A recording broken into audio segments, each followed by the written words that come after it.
Tena unafasi. Baada kusema nawe kidogo. Oya jana mlienda bendi? Amjenda? Ulienda tena? Salama, safi. Mambo? Nini? Mambo vipi? Sikia. Baenda hapo bita ya Kikuyu shingapi? Kikuyu kabla tujaanza safari hapa tupatane kabisa hapa. Mapatano nchi kavu. Kule nenda kukamata samaki tu. Sawa eh? Mafuta yamepanda bei. Kule mimi bila 10,000 siendi. Nini? 10. Nini hapo? Shilingi 10,000 bana. Jamani. Sasa mbona vitu vya ajabu hivyo? Mwanangu mwenyewe. Au nikusubiri.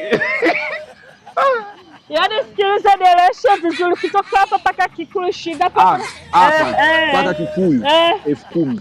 5. Kwa sababu gani? Mafuta yamepanda bei.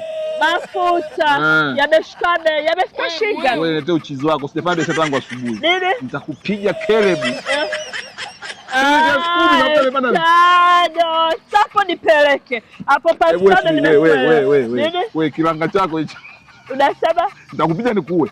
Hiyo 5 ongeza 5 nyingine ziwe 10 bwana. Shilingi 5 vipi? Mafuta yamepanda bei shilingi 10,000. Hiyo bei ya watu wawili, yaani ukipatia abiria wawili. Basi 2,500 hilo limeisha. Au sio bwana? Washa tuondoke Kikuyu. Au sio bwana? Nini? Unaenda kumchinja wewe. Unaenda kumchinja wewe. Mwanangu mwenyewe. Kafia kwa muuza supu. Kumbe mafuta yameshuka bei. Tukifika ghetto utajua bei gani. Tukifika ghetto tutajua. Ndo napendaga. Huo mwendo mkali huo ndo napendaga. Fikari hiyo bwana yetu. Nini? Mwanangu mwenyewe. Twende upesi harakisha. Sawa. Huyu sio dereva wa mafunzo. Tena nikautie mtaloni kwanza. Vizuri.